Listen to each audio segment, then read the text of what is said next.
नमस्ते, मी Ashwini Bhojane, Pune makeup artist आणि beauty queen सॅलॉनची owner. म्हणजे आपल्याकडे येणाऱ्या राजाची राणी, बरोबर, ती एक क्वीनच होऊन बाहेर जाणार. बरोबर. म्हणून मला असं काहीतरी वेगळं नाव सुचलं. त्यानंतर फायनान्शियल प्रॉब्लेम इतके स्ट्रॉंग होते. त्या फायनान्शियल प्रॉब्लेमला स्ट्रॉंग असून त्याला कसे बाजूला काढायचे हे मी माझं स्वतःला मोटिवेट करत मी हा सगळ्यांना बाजूला काढलं. आणि नाही, तू करणार, तू करू शकणार, तुझ्यामध्ये आहे हे स्वतःला सतत मोटिवेट करत राहिले. आज मी इंटरनॅशनल लेवलला काम केलेलं आहे. नमस्ते, मी ॲडव्होकेट नीरा धाडगे. कोणत्याही क्षेत्रात तुमची कामगिरी वाखाणण्यासारखी असेल, इतक्या लोकांशी मी बोलतेय ना, काहीतरी रोज नवीन शिकायला मिळतं. एकमेकांना मदत करण्यासाठी तुम्ही ही कम्युनिटी जॉईन करू शकता, पुणे वुमन्स क्लब.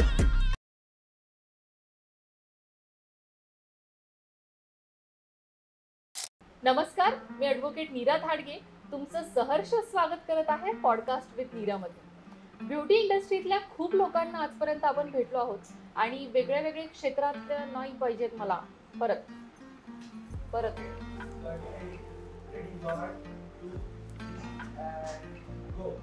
नमस्कार, मी ॲडव्होकेट नीरा धाडगे तुमचं सहर्ष स्वागत करत आहे पॉडकास्ट विथ नीरामध्ये. ब्युटी इंडस्ट्रीतल्या खूप लोकांना आपण आजपर्यंत भेटलेलो आहोत. कुणी मेहंदी आर्टिस्ट होतं, कुणी ब्युटिशियन होतं, कुणाचं स्वतःचं सलून होतं किंवा कुणी फक्त बिझनेस म्हणून सलून इंडस्ट्रीमध्ये होते. अशाच एका मॅमला आज आपण भेटणार आहोत, अश्विनी मॅडम. नमस्ते मॅडम. नमस्ते. येस, तुमच्याबद्दल आम्हाला सांगा. नमस्ते, मी अश्विनी भोजने, पुणे मेकअप आर्टिस्ट आणि ब्युटी क्वीन सॅलॉनची ओनर. तर आज ब्युटी क्वीन सलॉन कसं नाव सुचलं मॅम तुम्हाला? हे किती छान नाव आहे. ॲक्च्युली नाव सुचलं म्हणजे असं ब्युटी क्वीन म्हणजे आपल्याकडे येणाऱ्या राजाची राणी, बरोबर, ती एक क्वीनच होऊन बाहेर जाणार. बरोबर. म्हणून मला असं काहीतरी वेगळं नाव सुचलं. बिकॉज प्रत्येक सॅलॉनमध्ये किंवा प्रत्येक पार्लरमध्ये गेलं की तिथे स्वतःचं नाव देतात. बरोबर. आणि स्वतःचं नाव दिलं की मला असं वाटायचं माझं नाव हे प्रत्येकाच्या तोंडात नाही गेलं पाहिजे. म्हणजे एक म्हणतात ना, पूर्वी जसे पार्लरवाली असं म्हटलं की हा अमुक अमुक शृंगार, अमुक अमुक परी, म्हणजे त्या व्यक्तीचं नाव ना 4 लहान मुलांमध्ये पण जातं. मग त्याला व्हॅल्यू एक राहत नाही. म्हणून मी माझी एक व्हॅल्यू मेंटेन करण्यासाठी माझ्या मनामध्ये ते होतं की नाही, मला माझं स्वतःचं नाव बाहेर पण नाही लावायचं आणि ठेवायचं पण नाही. सो म्हणून मी हे नाव सिलेक्ट केलं. मस्त. कशा आलात मॅम तुम्ही या इंडस्ट्रीमध्ये? या इंडस्ट्रीमध्ये येण्याचं म्हणजे बालपणापासून मला या मेकअप, ज्वेलरी, नटणं खटणं हे पहिल्यापासून जाम आवडायचं. फक्त असं होतं की आईवडिलांना वाटायचं नाही, शिकावं आणि हिने छान काहीतरी व्हावं, वकील, टीचर वगैरे असं.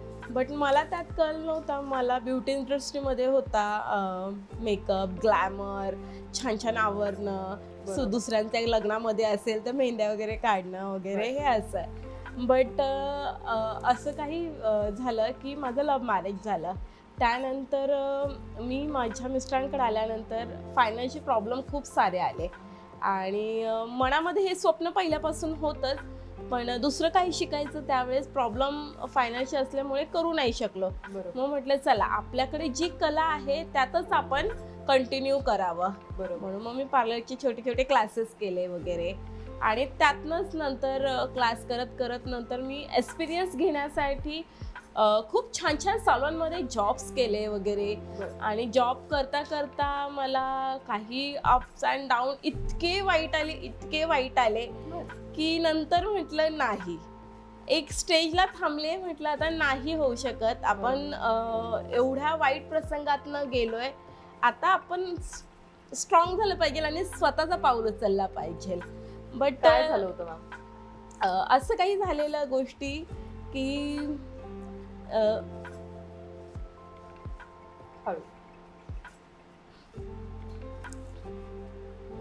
असे काही गोष्टी झालेल्या की मी ज्या ठिकाणी जॉबला होते तिथे मला खूप काही शिकायचं होतं आणि खूप मन लावून पण काम करत होते आणि सगळंच काही खूप छान होतं. बरोबर. पण तिथे ओनर अशी होती की तिला माहिती हिला खूप शिकायचंय, हो. हिच्यामध्ये खूप चिकाटी आहे, खूप धडपडी आहे.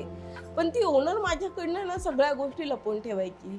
हे नाही बघायचं तू, ते नाही बघायचं तू. बरं. इवन असा वेळ यायची की मेकअप चालू असताना मला फार आवडत्या गोष्टी की मी मेकअप पण बघायला गेली की ती लपवायची. आणि हा एक गोष्ट अशी झाली की एक दिवस तिला ऑर्डरला जायचं होतं आणि मी त्यांना अशी म्हटले की मॅम मला त्यावेळेस ते मेकअप बदल का मग काहीच माहित नव्हतं. त्याला आता वॅनिटी बोलतात, पूर्वी मी त्याला पेटी बोलायचे. हा, तर मी त्या मॅमला म्हटले एक दिवस की मी ती पेटी धरून तुमची येऊ का. बरोबर. हळू हळू हळू तुमची ती पेटी धरते, तुमचा मेकअप नाही पाहत, मी ती पेटी आवरून ठेवेल तुमची. नाही ती बोलली तुला नाही नेणार.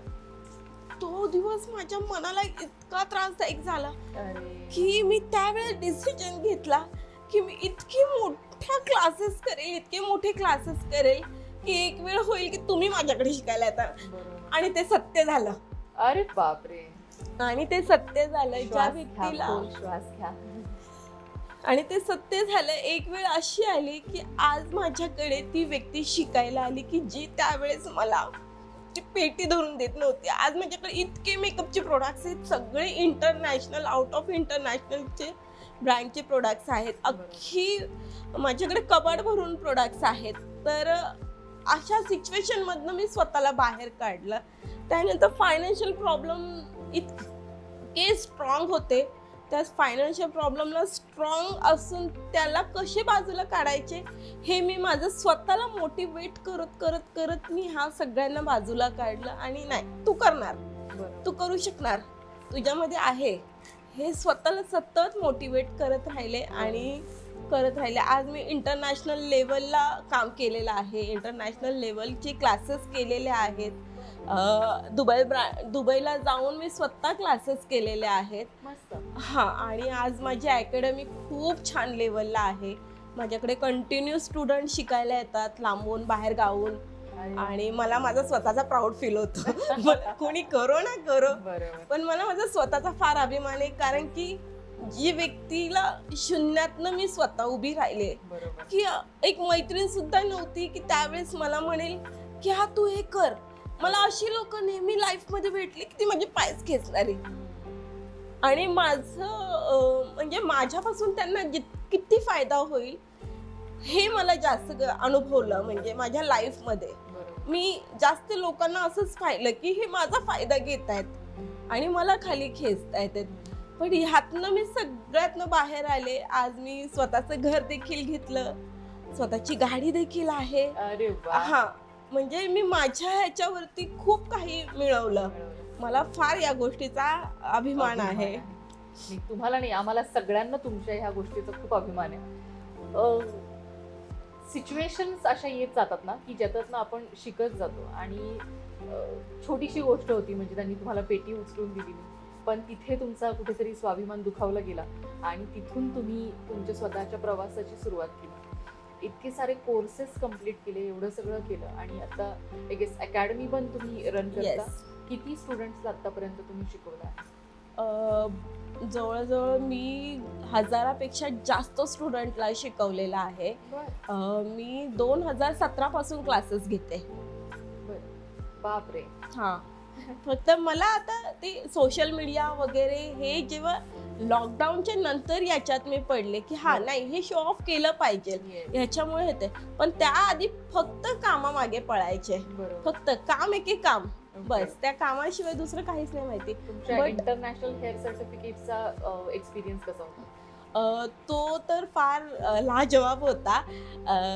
क्लासेस तर खूप सारे केले सुरुवातीला. आणि ज्यावेळेस इंटरनॅशनल क्लासेस, ज्यावेळेस आपण स्वतः क्लासेस घेतो त्यावेळेस स्वतःला अपग्रेड करणं फार गरजेचं असतं. वेळेनुसार कंटिन्यू नवीन मार्केटमध्ये येत राहतं, त्यामुळे आम्हाला अपग्रेड होणं फार गरजेचं असतं. मिशेली फ्लामा म्हणून ऑस्ट्रेलियाच्या मेकअप आर्टिस्ट आहेत. हां, तर त्यांच्याकडे शिकायला जाणं उत्सुकता खूप होती, भीती खूप वाटत होती.